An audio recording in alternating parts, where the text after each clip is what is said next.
and welcome. I'm Asuma Katauka and you're watching the World Report on NewsX World. Let's take a look at some of the headlines of this hour. Iran and Israel has halted their mutual attacks, but Tehran has warned that the strikes may resume if Israel continues its aggression, including in Lebanon. This follows Monday's Israeli claims strike on Iranian petrochemical complex. According to Axios reports, US President Donald Trump has told Israeli Prime Minister Benjamin Netanyahu to be careful or he could be on his own soon, as Israel's strikes on Beirut and Iran threaten the US-Tehran ceasefire efforts.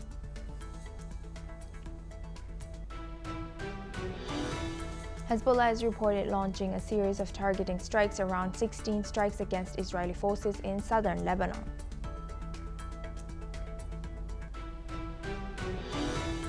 A magnitude 9 earthquake has struck southern Iranian regions of Hormozgan and Kerman provinces earlier this morning, while there were no immediate reports of damage or injuries.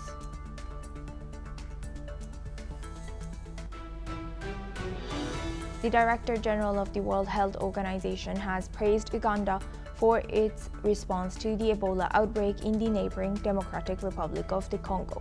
The DRC has struggled to deal with the emergency, which has worsened the dire humanitarian situation there.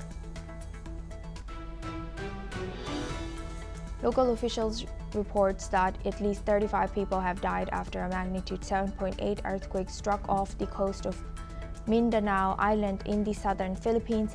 The quake hit at 7:37 a.m. local time on Monday, triggering tsunami alerts on the Philippines, Indonesia, Japan, and Australia, while the warnings were cancelled or downgraded hours later. Omar Artan, who was set to be the first Somali to referee at the World Cup finals, was barred from entering the country, US, at Miami International Airport and is currently in Turkey. While no reason for Artan's repatriation has been issued by US, but Somalia is one of several countries on a travel ban list introduced by President Donald Trump.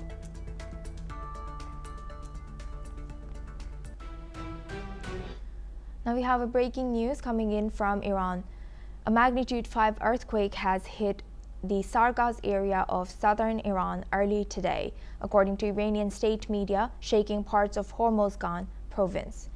The tremor has occurred in Hormozgan province, the region situated along some of the country's most active geological fault systems.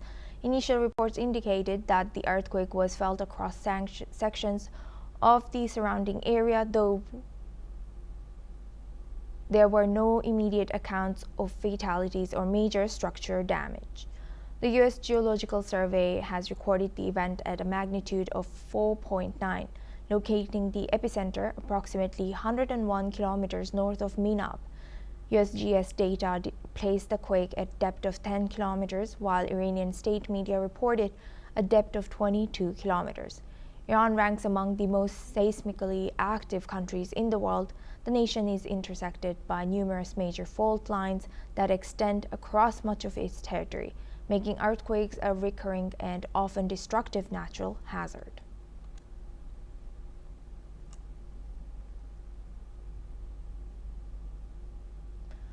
Now we move on and to the World Report. We start this hour with US-Iran.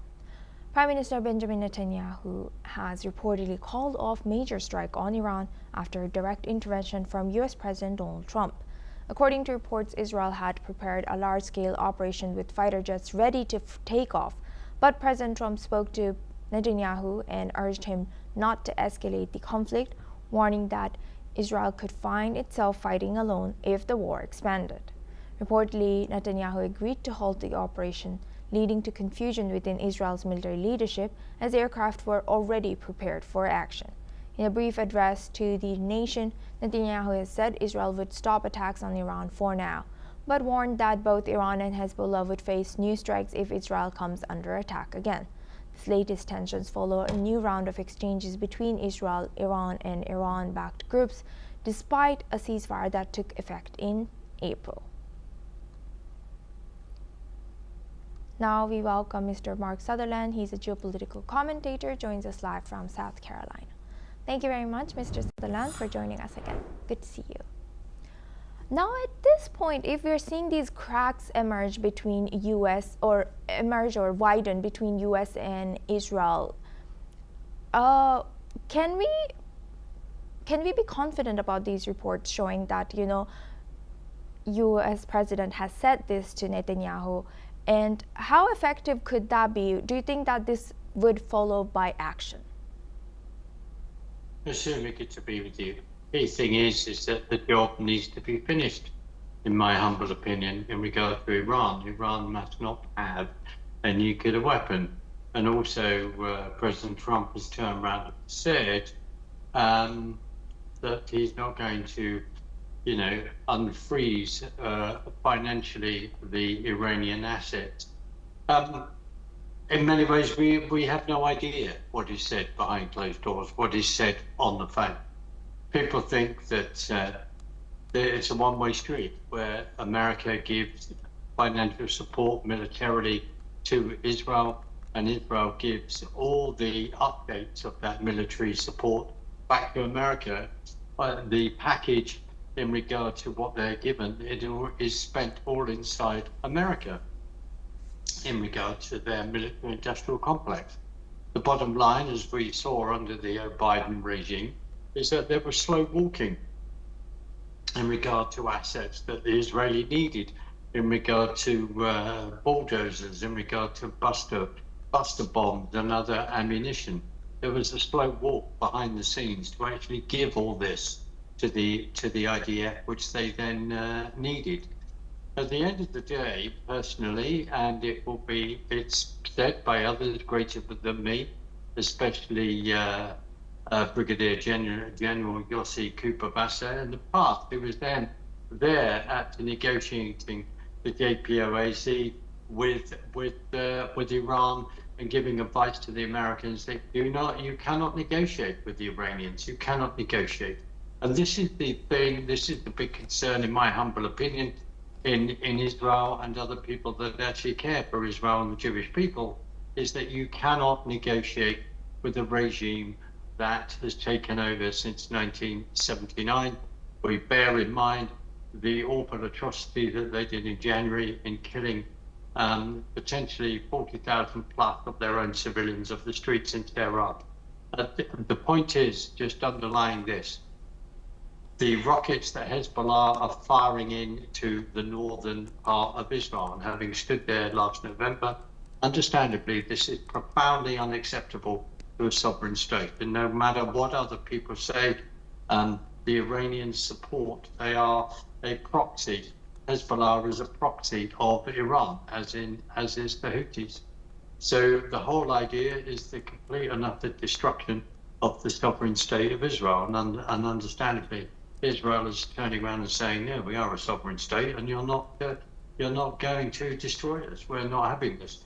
There are rockets that have fired, and having heard from the mouths of Israeli citizens when their own children have been killed by rockets coming in at the northern part of Israel, I'm very aware of the situation on the ground there. It is unacceptable for the Israeli state. Assuma. So, Mr. Sutherland, do you think that for Trump, what is the priority now? Is it ending the war, or is it achieving his goals in, like you mentioned, Israel and US's goals in Iran? What's the priority now for him? I and other people greater than me have said they've been very concerned about the mixed messages that are coming out of the White House on this issue. There was no doubt about it. Trump has always said it. He's not entering into a situation where it's a forever war. We just keep going. We also have to remember, looking at the long term and the comments that he has said, he's always said that Iran must not have a nuclear weapon. In regard to looking, as I mentioned, the JPOC, the negotiations that the Obama regime did with Iran, and then arriving at this particular state, the fact that under the Biden regime, there was an unfreezing of our asset. And as previously in the past, pallets of cash arriving under the shadow of night. So there's all these things to bear in mind. The fact is, the regime, their ideology, they want the complete destruction of Israel and then the complete destruction of America, if not the West. Well, that is the ideology that we are dealing with. The priorities in Trump's mind is that they do not have a nuclear weapon. Assuming. Just last but not least, so how do you think, in Trump's mind, what winning looks like? Do you think it's, or of course, there's so many mixed signals like you highlighted. Sometimes it even seems like both Iran, US, Israel are just scared to be labeled as a loser, and they're all boasting that we've done this, we've achieved this, we've done this, like all that. Well, the big issue is that Iran has, that we have to solve as fast as possible, is this whole issue of the Strait of Hormuz and seeing oil distribution stepped up again as fast as possible in regard to getting oil and that energy out to the rest of the world and sorting out the shipping issue that there is. But as I say, the long-term game, Iran, the regime, it's about surviving, having had much of the naval fleet is at the bottom of the sea, along with other military assets destroyed. But looking at the axis that then supports them, buys energy from them, whether from China, for argument's sake, then these are the issues that diplomacy will not solve, because it will always be done in the shadow of night in regard to how these countries conduct themselves. When you talk about a win, for the Iranians, for a win is survival. For the American in Israel, you asked me in that term, I would say it like this. I'm sure they wish to see the Iranian people, like anyone of sound mind, wishes to see them have the freedom and actually throw off the tyrannical regime with their ideology that actually rules the great country of Iran. That would be the ideal situation. How we get there is still out to be played out. But in regard to Israel, if they feel threatened, understandably from the Hezbollah in Lebanon, then they will deal with that robustly, even though Netanyahu has called off various planes nearly about to take off. That's the rumor if we're reading the Israeli Times, etc., and other places. But they hit hard a few days ago, because they will not tolerate the rockets coming into Hezbollah into the sovereign state of Israel. And of course, as you rightly said, then suddenly what is going on behind closed doors, and when Trump is saying, well, you'll be on your own. Well, that could have some interesting spiritual implications for America, yes, if you are minded to be a spiritual person in regard to what may play out there. But we will see. Yes. But this is an issue that has to be dealt with. Nuclear weapons in the wrong hands are not a good idea. Simple. Great learning from you as always. Thank you very much, Mr. Sutherland, for sharing that insight with us on NewsX World. Now we move to Red Sea. The Israeli military has said that a drone launched by Iran-backed Houthis over Israel was intercepted by air defenses over Eilat. Sirens had sounded in the southern city as the incident unfolded. This comes as the Houthis fired 2 ballistic missiles at Israel, with one intercepted and the other failing to reach the country, according to the IDF. The Houthis has also previously said that they would ban Israeli maritime navigation in the Red Sea. The Houthis disrupted shipping in 2023 to 2025 out of what they said was solidarity with the Palestinians, but had so far largely stayed out of the wider Middle East war that began with US-Israeli attacks on Iran in February this year. Now we welcome Mr. Bishop Garrison. He's a senior fellow and adjunct professor at National Security Institute at George Mason Law School, joins us live from Virginia, U.S. Thank you very much, Professor Garrison, for joining us. Welcome to NewsX World.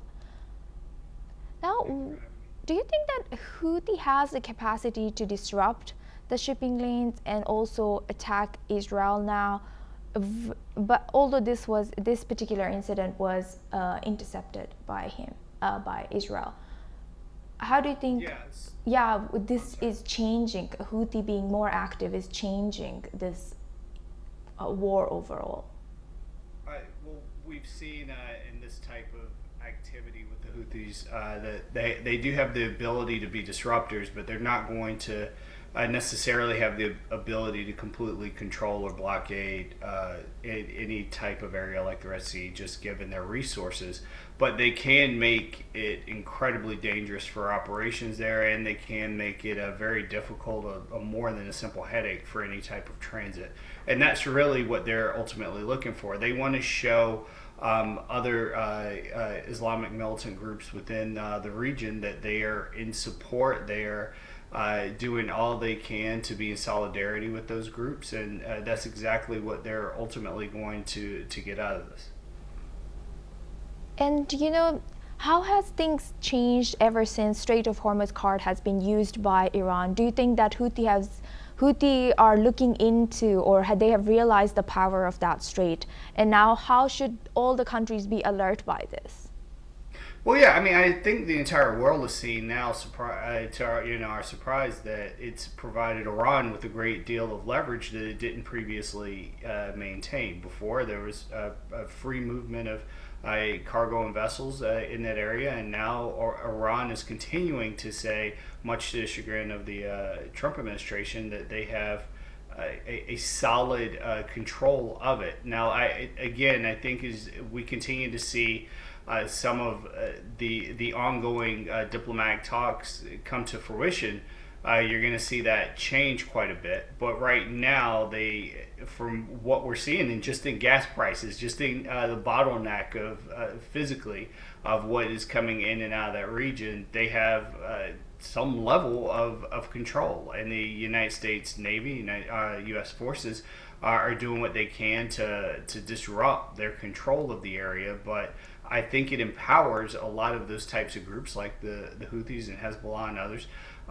to believe that they too can achieve some type of change with their activities. And I think you're seeing that play out around the region. And how dangerous would that be? Do you think we will ever be able to go to the norm that was before this war started, including all these straits? And do you think, or do you think that it would look like a conditional normal?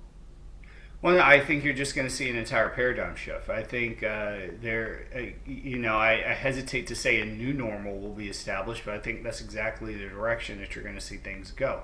We're unlikely, I should say, because no one can say with any great deal of certainty, but we're unlikely to go back to pre-Iran war controls back 100 days ago. So we're going to see some type of new status quo come out of all of this, because Iran is not going to easily let loose of any type of control that they now have, even if it's minute within the region. But particularly when you're talking about an area like the Strait of Hormuz, they're not going to just quietly go without something very tangible in their hands on the way out. So I think you're going to see a major paradigm shift by the time all this is over. But then that also begs the question, when will all of this be over? We thought it was going to be days. We were told it was going to be a conflict of days, and now we're into the fourth month, and we're going to quickly blink, and we're going to see almost half a year gone by, likely before we've had any type of concrete evidence of a long-term sustainable plan. You're going to see some changes come out of all of this. The question is just ultimately what those changes are, what they look like. And you mentioned about the gas prices rising. Is the world even ready for it, or do you think we as civilians, normal civilians, will have to just accept that new norm? And do you think, was it part of the strategy when this attack started or this war started in West Asia? Yeah. Well, yeah, I was going to say I don't think it was necessarily a part of strategy. I think it was some. It should have been foreseeable, but there was some unforeseen consequences. I really do believe the president was told by some of his leadership that Iran would fold overnight, that they would quickly step back just from a deterrent standpoint, and they did not believe that Iran was seeing this as an existential fight. They ultimately they believe it's a fight for their lives and their existence. The Iranian regime, I should say, and they're willing to go all 12 rounds on this. So that was a part of the major problem here. I think really was just a bit of miscalculation on a lot of the leadership's part. Great learning from you. Thank you very much, Professor Garrison, for sharing that. Please do stay with us as we'll come back to you for our next discussion as well. Now, moving on, tracking some more developments from Iran. Tehran has vowed to defuse the United States naval blockade, with a top Iranian official warning that the measure will eventually be turned into a defeat for Washington. The defiant rhetoric comes immediately in the wake of yesterday's severe military escalation, which saw Israel and Iran trade direct retaliatory air and missile strikes for the first time in 2 months. Israeli jets targeted petrochemical and military sites in central and western Iran, following a recent salvo of Iranian missiles headed towards Israel. Speaking amid the fallout, Iranian parliament speaker and chief negotiator Mohammad Bagher Ghalibaf stated that the Islamic Republic will not be cornered by U.S. naval pressure, and Ghalibaf has emphatically declared that Tehran reserves the right to choose its own timing for both action and diplomacy, citing a complete lack of trust towards Western parties. Let's listen into what Iran's chief negotiator Mohammad Ghalibaf has shared. عرض کنم اینه که آن چیزی که باعث این تنش‌ها شد این بود که آمریکایی‌ها هم با محاصره دریایی علیه ملت ایران و هم با نقض توافقی که درباره لبنان در آتش بس شده بود آتش بس رو نقض فاحش کردند. صحبت‌هایی هم که رئیس جمهور آمریکا درباره یادداشت تفاهم کرد مخالف بخش‌هایی بود که توافق شده بود. این نشان داد که آنها نه دنبال آتش بس هستند و نه دنبال گفتگو. هدف ما پایان جنگ و ایجاد امنیت پایداره، نه عادی‌سازی روابط با آمریکا. اعتمادی هم به طرف مقابل نداریم. در مورد محاصره دریایی که یک جنایت جنگیه، حتما توطئه دشمن رو با یک برنامه‌ریزی همه جانبه به یک شکست دیگه برای Now we welcome back Professor Bishop Garrison. He's a senior fellow and adjunct professor at National Security Institute at George Mason Law School. Joins us live from Virginia, U.S. Thank you very much, Professor, for staying with us. Now, U.S. and Iran, of course, both have continued this rhetoric, bold statements from both sides. What's your take on how the 21st century winning in war has changed now? Particularly in this case? Yeah, well, I mean, we're still we are now so geopolitically connected, particularly from an economic standpoint, that what one defines as winning at times can really fall quickly into rhetoric. For Iran, winning is simply a continued survival of this regime in no small part, and then the ability to maintain their control domestically and in their hopes to build on that so they can get back to some level of normality in terms of their own trade and their own economy. I don't think any of that's going to come out of this, because this is a regime that is absolutely destroyed its society and attacked and murdered its own people. So ultimately, I think this is not going to be a sustainable situation for them. For the United States, it's really about, in no small part, it is continuing to ensure that this regime does not receive a nuclear weapon. Ironically, the Joint Comprehensive Plan of Action was doing exactly that. Iran has not been able to gather the nuclear material necessary for any type of nuclear weapon in thus far in the regime's existence. What they said they wanted, it's reasonable in theory, what they would want is the ability to produce nuclear power, But again, when you have a regime that has time and time again attacked and hurt its own people, murdered its own people, you cannot take the risk of them having that weapon. And that said, the type of smart diplomacy with deterrence, with strong sanctions and policies aligned with it, was something that was working better than going to a hot war kinetic conflict. But ultimately, being able to de-escalate the situation and do everything we can to ensure that Iran no longer has control over the Strait of Hormuz, and we can at least see some level of normalization of global energy prices coming about, would be what really the United States is looking for in this situation. And what about Trump? From your take, does Trump care more about ending the war now, or do you think that he's more willing to get his goals or achieve his goals? And I think how will American people? Thank you. How will American people receive that, or are receiving that? Well, I mean, the American people are against the war fully. I think it's in somewhere in the high 60 to 70 percentile now. The latest polls that show that they're completely against any type of continued conflict within Iran. I believe that one of President Trump's major goals right now is for the ceasefire to lead into a full actual ceasefire, because they've been firing on each other as recent as yesterday. But for the ceasefire to lead into an end of the overall conflict. I think, unfortunately, that's going to be very difficult at this moment, given even what you've laid out here, and given tensions from the Israeli government and others, because you still have Israel connected also with Lebanon at this point in time, in conflict, I should say, with Lebanon at this point, having just recently fired in strikes in Beirut as well. So you now have you've had continuously a kind of a multifaceted, multi-pronged problem here.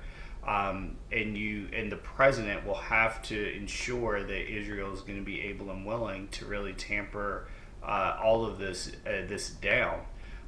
It seems as though, from what we've seen in recent reports, that he was able to stop Israel from starting fully once again in terms of full kinetic activity and full blown out war. However, Israel apparently warned CENTCOM versus actually speaking to the White House about their planned strike. And that just further exacerbates a lot of the problems with communication and with everyone reaching their desired end goals. So I think you're going to have some problems for the Trump administration on this one moving forward, if they're not able to get the IDF and to get Israel to stand down and really take heart in these ceasefire. Great learning from you. Thank you very much, Professor Garrison, for joining us today and sharing that insight. That's all we have time for. Keep watching NewsX World for more news updates from around the world.